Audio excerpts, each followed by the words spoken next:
Okay, well, hey everybody, we have Joan and Jazzy with us here today, and we're just going to have a conversation about race and about this historic moment that we're having, and about Jazzy and Joan's feelings about it and how it's been. Um, Jazzy has been a friend of ours for quite a while now. She's been a part of our gym for like how long? Like it's been like 4 years, maybe. Yeah, almost 4 years. Almost Yep, 4 years. 2016, 15. Yeah. And we've had lots of good times together. You know, she's enjoyed my famous quesadillas, which are Yes. really not that famous. It's just a quesadilla, basically, but she loves them. I do. But My favorite memory. but what we haven't had is a conversation about race. And it's something that I wish we could have had when you lived here still, and that we're going to reconcile now, and we're going to have that conversation, and I'm excited to hear your guys's life and perspective. So we wanted to start. What about Joan? Introduce Joan. Oh, Joan. Yeah. Joan is Jazzy's mom, who's also a friend of ours who we've gotten to know even a little bit more recently. But for just a second, why don't you guys just tell us a little bit about yourselves, where you're from. We'll start with Joan. Where you're from, a little bit about your family. Okay, I'm Joan Williams, and I'm originally from Florida. Joined the military, been all over a little bit, and we landed in Colorado Springs, Colorado, and that's where we raised our family. So now I'm here in Utah. Jasmine and Abbott tricked me to come here, and then they left me, but that's a whole nother story. So I'm here, but I have Jesse and Kevin now, so that'll help a little. That's Yes. right. Yeah. And how many kids are in your family? How many? I have six kids and 20 something grandbabies, 25, 26, somewhere around there. So it's a lot of us. That's a lot. Pretty close knit family. Awesome. Yeah. Jazzy? I'm Jazzy from Colorado Springs, as Mom said. I think we got there when I was like 4 or 5. So raised in Colorado Springs, left for college for a year in Colorado, and then married Albert. He's in the Air Force, so we've been all over. Wyoming, England, Utah, and now we're in New Mexico. Got 2 boys, 3.5 and 5 months old, and our fur dog, he's 12. Our furry son, he's 12. And yeah. Awesome. Well, a while back, just a couple of weeks ago, Jazzy had this post that she posted on Instagram and Facebook that was very powerful, and we just wanted to read that and kind of start a discussion about this. Okay, so she posts, I am struggling this week. My heart feels so heavy. Heavy with the burden that is only felt by the mother, sister, daughter, auntie of Black men. This mistreatment, hatred, and fear of our men seems unending. Always living in fear of the world my boys are growing up in seems inevitable. My sweet boys are so young and innocent, but it seems I'm constantly reminded that I'll have to snatch that innocence from them sooner than their white counterparts. My job as a mother will be to prepare them for the cold world that feels threatened by them just because of the melanin in their skin, while simultaneously teaching them to love others and not to have a hardened heart. I'm exhausted for my community, my men of color. I'm exhausted thinking about these conversations. I'm exhausted from feeling like this story has been on repeat for centuries. I'm exhausted from looking through social media only to get misty-eyed at everything I see. I'm exhausted. That was a super powerful post. And I really appreciate your honesty in that post, because I feel like that's really hard to put out there a lot of times. So Jazzy, what were you feeling when you posted this? Like, besides exhaustion, all of the, like what you said, but like what led you to post that? So when I posted that was right after Ahmaud Arbery's murder, and then George Floyd just seemed, right after that. And I just felt like everywhere I looked, I was seeing, Black men being murdered, you know, needlessly and unnecessarily and brutally. And I can't help but look at my boys and just, I don't live in fear in general, but just these last few months, it's like I look at them and it's terrifying thinking of, how I'm going to have to parent them, the things that, Albert and I are going to have to tell them, um, you know, to prepare them to grow up in this world where they may be mistreated because of their skin. And they're so young. Malachi's 3.5, loves everybody and everything, and has no concept. He just recently said something about my skin looking brown and his looking a little bit brown. So he's just barely, but it's like I'm gonna have to talk to them and tell them, this is what it is. This is the country we live in. Not everyone is going to love you because of the way you look, and it's not fair, but it's something that I'm going to have to teach them. So just when I wrote that, my heart was so heavy just with that burden, of what I'm going to have to tell my boys as they get older. Yeah, that's a scary conversation to have to imagine to have with kids. Joan, do you feel like, did you have those same fears as your kids were growing up? Do you have them more now? Definitely more now, for a couple of reasons. When the kids were growing up, obviously their father was alive, so he talked to the boys, give them the male perspective, to tell them what to do if they were stopped, and all of the things that we as African Americans, the extra moves we have to make. And then during that time, there wasn't a lot of fear for the girls, because it was the Black men have always had a target on their back, but not so much Black women. But now it's just, if you're Black, period, whatever your gender is. So I feel a different sort of fear, and I'm not fearful to the point of, just losing my mind or anything like that, because my faith keeps me strong. But my fear now is different because I have a lot of grandsons, and I no longer have Joe share his male perspective and the things that fathers do. So that worries me, now versus before.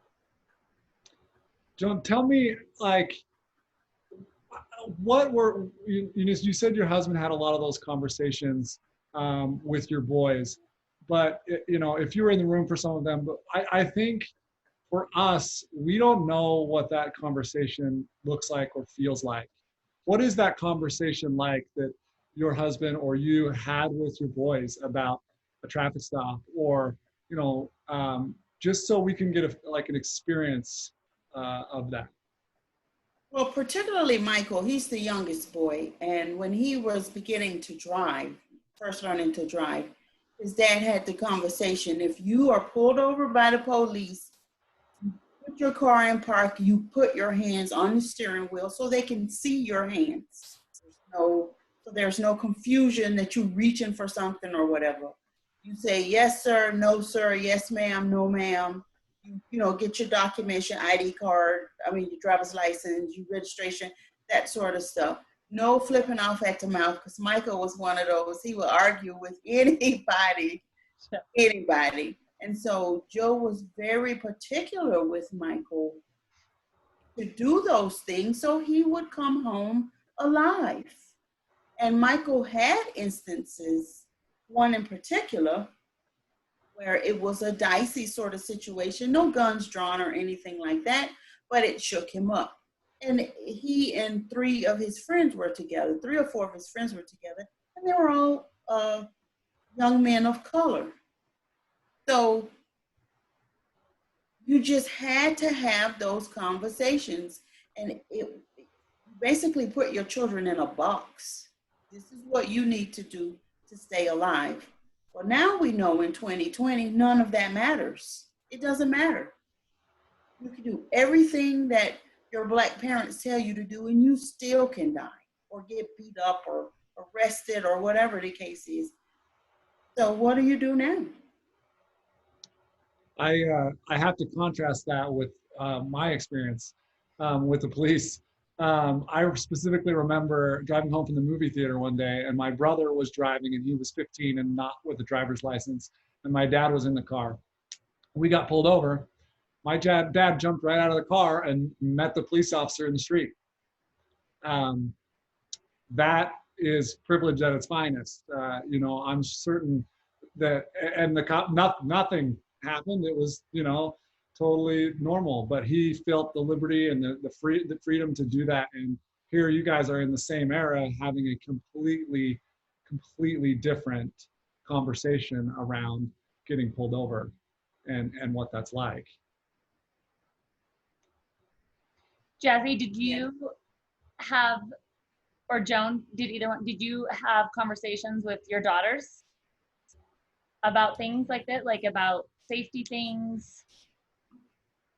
We never had the conversation as far as race. It was always being a woman. So I was just telling Albert, I remember when I got my first job, I remember mom sitting me down because I would get off, I think it was like 10 p.m., park next to a street lamp, hold your keys a certain way. So for me, the safety conversation was always in regards to being a woman, not necessarily being, a Black woman, just being a woman. So I think, as mom was saying, I feel like it was always, we were worried about Black men. You never really had to worry about, Black women. So I think that's why it never really came up, because you never really heard much, and it definitely happened, but this wasn't something you heard. It happened more with Black men versus Black women. So our conversations regarding safety were always, around me being a female. Mm-hmm. And so, Joan, how are you feeling in this moment now? You've lived through some history. How are you feeling in this moment as we are seeing protests, as we are seeing what we're seeing and experiencing right now? How are you feeling about it? I feel a couple of things. I feel like we're in a revolution. I feel like this is different. Because we're still protesting going on 3 weeks or into the third week. On the flip side of that, we just had another murder on Sunday of a guy in Atlanta, Rashard Brooks, was shot in the back twice. So this is after George Floyd. So me, that's just fuel to the fire. So I'm hopeful. And that's because of my Christian faith. I am hopeful that change is going to come. I don't think it's going to be easy, and I don't think it's going to be quick, but I think it's going to be even more impactful than the civil rights movement. And that's just my opinion, because the world is angry. When I see protesting in Germany and the UK and Iran, I mean, you know what I'm saying? So the world is angry. The world is tired of Black men and people of color, period, being treated like we are. So that's how I feel. Jazzy, same question to you. Yeah, like mom was saying, I also feel hopeful. I've had a lot of conversations with my white friends, including both of you on separate conversations we've had. And even friends I haven't spoken to in years, friends who I would never really think have come to ask me questions or, how can I start the conversation about race with my child? And those conversations that I've had are what's helping me to feel hopeful, because it does feel different. I remember years ago, I can't remember, maybe it was Trayvon Martin's death, but I remember having some conversations with my white friends, and some of them weren't understanding when I would say, Black Lives Matter, and they do the rebuttal of All Lives Matter. And I just remember I had to disassociate with them because they just wouldn't understand, and it seemed like they didn't want to. And now I feel like I have friends that truly, genuinely want to understand, want to know what they can do to be better to help, want to know, learn what the Black experience is like. Obviously, you can't fully know because if you're not Black, you'll never fully understand. But even just wanting to be aware and, being an ally, I see a lot more of that now, and that does, give me hope. Joan, what do you think's different about this moment? What do you think sparked it? What do you think's different? Why now? What do you think is happening?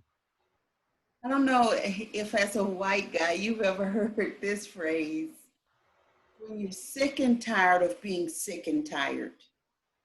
That's where I feel the United States is, the Black culture in the United States. We're tired. We're tired of you killing our boys, 12 years old. Tamar Rice was 12 years old playing with a toy gun, and he was murdered. Black boys, Black men, Black women, Sandra Bland, Breonna Taylor shot in her bed, sleeping in her own home. Atiana Jefferson, her and her nephew playing games in the house, and they just shot. We sick and tired of it. We just tired. So I just feel like this is the moment where we're like, no more. No more. You're not going to kill any more of our kids and get away with it. I think along with that, with, the prevalence of, like phone cameras and social media, we're seeing this. We're seeing it up close and personal. It's been happening, but we're now really and truly seeing it. And I still have not been able to watch the video of George Floyd. I just can't. But I feel like that video is one that people across all races, undeniable the mistreatment of the men in our community. It's just undeniable how wrong it is. And not only in the Black community, we're sick of it, but everyone, like, you can no longer deny the systemic racism, the prejudices against us.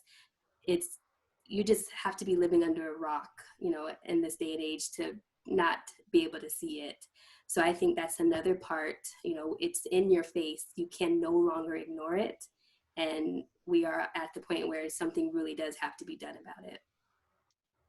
Yeah, and I think the unfortunate part is communities of color have been telling us this forever. I mean, I think they have been living it and experiencing it, and white people have been like, "Oh, well, it's just a few bad apples," or first of all, it was like, "No, that's not happening," and then second of all, it was like, "Oh, it's just a few bad apples," and it took a lot, and I think I fit into that category myself as I look back at it. Oh, it's just a few bad apples. It's not. There's not a system. There's not a problem with the system here. But as you said, Jazzy, like it's undeniable now, and it's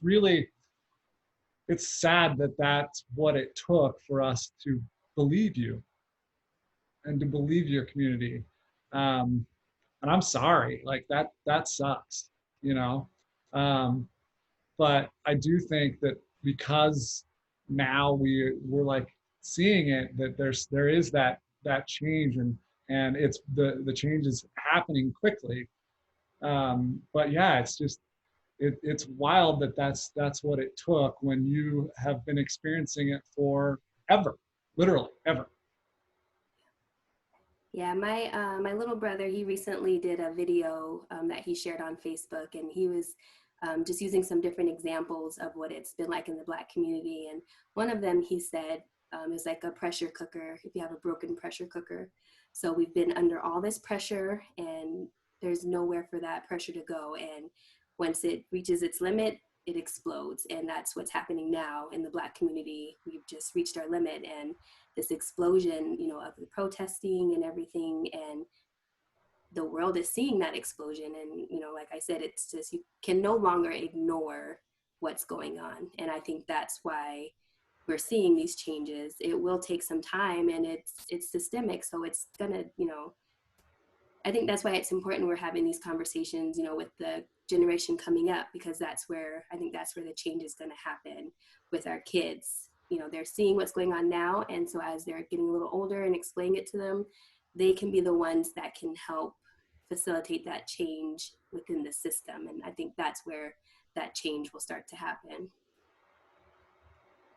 I agree with you on that, Jazzy. I think it's going to take generations of people to weed out racism and to have a louder crowd saying that's not okay and calling people out on not just not being racist, but just letting racist comments go and not calling them out. I think it's going to take lots of people calling those people out. And that I think it's going to start with our kids, honestly. Like, I think it's going to take a long time, but I hope that as we are raising our kids, we can do that and teach them that race is beautiful and it shouldn't define how we treat people at all. I am hopeful that the conversation has turned to solutions to the police violence problem. Defund the police is a slogan that has been out and in the forefront of the media. And although our politicians are not embracing that, they are having conversations around what that looks like, and how we don't have to have police to solve the homelessness problems and the addiction problems and mental health problems. And they don't have to be our first responders. We can reimagine. And that's where I think, like, that conversation about an actual solution that may have an impact, and it not being, and it not feeling so radical for people to like think about that. I think that's a big change that's occurring, and hopeful for more than just like, oh, this is something that's going to be solved generations from now, which it will take, but there may be something that could get done in the short term to save lives. Yeah, definitely. Sorry. No, go. Okay. Yeah, I think, these conversations, like, this conversation we're having, the conversations that are happening, between different communities are starting to spark the bigger conversations. And, like you said, that is where change begins. So just the fact that we're able to start thinking, of real solutions and, not just prayers and wishes. I'm all for praying, but you also have to put, you need faith and action. You have to make the moves of what you're praying and hoping for. So I think that's huge that we're, able to, in those higher levels, have those, conversations where we're starting to develop, even starting to come up with solutions. Joan, do you have anything to add? Anything you would like someone who's watching this video to know about your experience? Well, I think people need to be educated. People need to read. People need to go beyond the textbooks, because you aren't taught American history in school. We taught white history, American history in school, but we aren't taught the true history. So parents and children, and even those who are middle-aged and older, if they want to know, they have to educate themselves. They have to know the real meaning of racism. Racism isn't just the Klansman. You don't know the definition of racism, the true definition, and prejudice and bias and all of that, then you're just still blind to what's happening. So I'm a firm believer in education. I'm not a teacher by trade, but I'm a teacher at heart. Jasmine can tell you that. And so I believe you need to read and research, and then people need to vote. People need to vote. We can get these bad apples out of office, and we can get people in who believe that all people should be treated fairly. And so that's my quick answer. What would your number one book be for white folks like us to read to get educated? Right now I'm going to say White Fragility by Robin DiAngelo. The first, just as a Black woman, the very first chapter blew my mind, just as a Black woman. And then I'm in a book club on Facebook right now where we are studying the book, and we have white people and Black people and Mexican people and some Native Americans, I believe. And to hear the white participants talk about the book, and it just renders them speech. This past Saturday, it rendered them speechless. Two of the ladies, because they didn't realize the biases that they have. So White Fragility by Robin DiAngelo. I think that should be the very first book. It's out of stock right now everywhere, but order it anyway, and hopefully it'll come in soon. It is on Audible. I'm listening to it on Audible right now. I just started it a few days ago, and it's really good. Parts where I just have to like pause and rewind, and even as a Black woman, it's written by a white woman for a white audience, but like Mom said, it's for everyone to read. It's educational for everyone. So I also co-sign on that read. You got any more questions? Jazzy, I want to ask you, if you have children's books that how would you suggest, what would you suggest white parents do to teach their kids about race? Because I feel like a lot of times kids will comment on other people's skin color at the grocery store. And kids comment on everything, and they're loud when they do it. And I feel like oftentimes, because as parents, we don't know what to say, it's always like, oh, let's go. And I do feel like one thing that I have really learned and love about our friendship is that when my kids are trying to think of someone's name that they can't think of, we will talk about describe them to me. And they have said, well, he has skin like Malachi, but not as dark as Jazzy's. And they use points of reference. I feel like that's a good, and they'll see people and they'll be like, oh, she has beautiful chocolate skin like Jazzy. And I think those are things that for me at least, I think those are things that I don't want to let's go, hurry and turn down a quick aisle. But yeah, they do have beautiful skin, and acknowledge that. But what are your experiences, or what do you want white parents to know? So like Mom said, she's big on education and drilled that into us. So I started Malachi's library before he was even born. So just been, growing it over the last 3 years. One book I got him, I think probably about a year ago.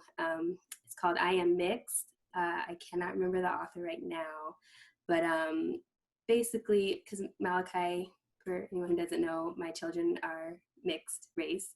So for one, I wanted to get books so that he could see children that look like him in books. I feel like that's important. Representation is very important. But also we have books with children of other races and abilities, so he can see that and it's normal. So the book we have, I Am Mixed, it's about two siblings that are mixed, and then they kind of are referencing skin color in relationship to food. So one little boy says, my skin is like chocolate brownies, and another little girl, my skin is the color of peanut butter. So it's got all these shades that mixed children come in, So that one is one of my favorites that we read. It'll also say my hair is curly like my favorite curly fries or whatnot. So I just think any book that can really expose particularly white children to children that are different shades, I think that will be helpful. And, don't be embarrassed. The grocery store comment you made, I had a child at the grocery store and said, look at that lady, her skin looks like chocolate. And Mom was so embarrassed and just ran. And I mean, I'm a teacher of young children, so those are the things that I know, a 3 or 4-year-old would say. So it's not embarrassing. It's a perfect moment to say, yes, she does have skin that looks like chocolate. What does your skin look like? Use those moments to teach your kids. If you make it uncomfortable, kids know. You may not say anything, but kids will know, oh, that made mom very uncomfortable. So then when someone mentions something about color of someone's skin, that child will be uncomfortable. And that's where that cycle is. So, getting some books, go to the library, Asian American, Native American, get books about all kinds of races and read them. You don't have to make the discussion too deep, especially, like preschool age. Doesn't have to be deep at all, just, oh, her skin is a different color. If your child notices, yes, it is. And, make it normal. We have to normalize that people are different, because people are different, especially for children who might live in a community where they only see one race. It's even more important to expose them, so that way when they're out of that sheltered bubble, it's not going to be such a huge culture shock. I love that. Someone asked me the other day, do you think so they had an experience at a grocery store where their child was like, why does that person's hair look so different? Because it was like they had never seen like curly ethnic hair. And again, the parent was really embarrassed by that and like, just be quiet about it.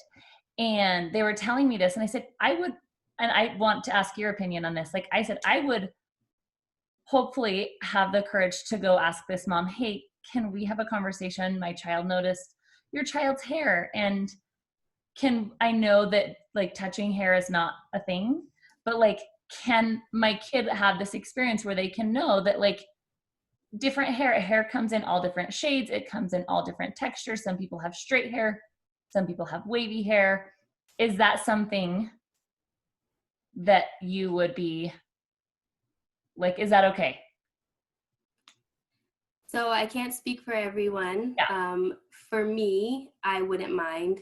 Again, I'm a teacher, so I love those moments. Even if a stranger, excuse me, I'm just having this. My son noticed this. Yeah. Is this okay? For me, I'm gonna say absolutely. That's fine. Always like ask first. I would say always ask first. But even if someone were to say no, or they're not comfortable with that, just explain that, explain to your child, everyone is different. Some people have hair, that's curly. Like you said, some people have hair that's straight. I find comparing, hair or skin to something that, kids are familiar with. Malachi just recently had like the crinkle fries, not curly fries, but like crinkle fries. So now he says his hair is crinkly. So, I find using examples like that for kids kind of helps them to understand, again, depending on their age, always making it age appropriate, but, absolutely, ask. And if they say yes, then, spend a minute or two. It doesn't have to be anything long and drawn out. Spend a minute or two. And if they say no, still use that moment to teach your child, teach them. Yeah. I love it. One of my favorite things that I feel like we've really been working on is we have the people colored pencils and the markers. And so I feel like in school, kids just say, well, give me skin color. And they all grab for different colors. But we've had the skin color crayons and markers. And so teaching them to ask for don't say skin color, because there's an array of skin colors, but teaching them to ask for the appropriate skin color that they want to color has been really helpful and brought really great conversations about skin color, and just has opened conversations about different races and, like you said, like hair textures, and how people that have like people that are really light, like Kevin, and have lots of freckles, they sometimes have lots of red hair. And so it's been a fun conversation to have with them and listen to them. Yeah, I think it's great to make it light. I think there's a lot of anxiety around it. I can't speak for like as a white parent, obviously, but teaching your kid anything, I feel like maybe sometimes we think it has to be this huge thing. No, it's great. You know, you're having craft time, you're coloring, and it's just super light. You're coloring and you're having these, you know, conversations that are easy and simple, and that's all it has to be. So I think that's great. I love it. Awesome. You guys have anything else to add to our conversation here today? Anything else you want to? No, it's good conversation. I've had a great time. You two are wonderful, and it's something that I'm glad we got to do. And so thank you so much for joining us. Thanks, and ladies. for having this conversation with us. It was great. Look forward to seeing you again soon. Jazzy, I miss you. Yes, Miss thank you. you. I miss you guys. I miss all of you so much. I know. I miss you too, Macy. I'll take Utah over New Mexico any day. We want- Okay, come back. On All it. right. Bye, guys. Bye, guys. Yeah.